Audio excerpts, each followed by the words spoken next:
my name is Catherine Pipkin, and I am going to be sharing my cultural chess. Okay, so taking a first look at my chess, what do you see? You see that it is all white. So I did that on purpose because when you first look at me, you're going to see that I'm white, and that is a dominant social identity. So when I'm looked at for my race, that is a dominant social identity that I need to be aware that other people see that when they look at me. And also understand that for someone else, it's a different story. For someone of color, they could be discriminated based off of their skin tone. In my lifetime, I'll face very little, if any, racial discrimination. It's important for me to understand that from an outside perspective looking at me. Next item is being female. When looked at, I am perceived as female, and that is what I like to be perceived as. I go by she, her pronouns, so that is something that others see of me. After talking to me for just a little bit, you can hear my American accent. So I made sure on this box, this was on purpose, on this chest, to make the American flag very big, because that is also another dominant social identity in America, is to be an American citizen. Enough to be born on American soil, so I am an American citizen. I understand that is a privilege to have, and how hard people fight to try to get this citizenship.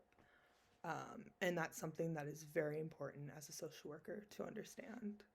Out my nationality is the United States of America. You may also kind of figure out, how old is this girl? She looks kind of young. She's not a millennial, no. She's a Gen Z, yeah. And looking at media and the way the world portrays Gen Z is this lazy group of people who don't want to work. And that is a stigma. I personally believe that the Gen Z generation is going to change, make a huge, huge impact on the everyday life that we're currently living. Next item is the car I drive. So looking at this car, it's a nice car. It's a 2016 Honda Fit. That's a cute car. Realistically, seeing this white, female, Gen Z American, she can afford this car. So looking at me, it looks like privilege. And that's something that is very important for me to understand. People may just see me for this outside, for the white, female, 25-year-old American who seems to be doing okay. I'm so much more than how I'm perceived on the outside of this box or this chest. So let's open it up and see what's inside. Starting off, we have two dominant social identities that are hidden. All right, so the first one we have is being a Christian. So I attended 13 years of Catholic school. I still go to church, but I like to consider myself a Christian woman who believes in the Lord. And what's crazy is it's a dominant social identity because Christianity is the #1 religion in the United States. which is where I currently reside. I believe I am Christian in the sense that we should all love one another, or at least respect one another. The next dominant social identity I have inside the box is the straight flag, but it's the straight ally flag. So that means that yes, I am a heterosexual, but I still support the queer community, the LGBTQ plus. I am a huge believer in you love who you love, whatever makes you happy as long as you're not hurting yourself or anyone else. The next item I have in my chest is why see a neurodivergent therapist? So this is essentially what I would love to do, is become a neurodivergent therapist. I currently work with kids with autism, and I believe that one deserves therapy. That's something that is not talked about enough.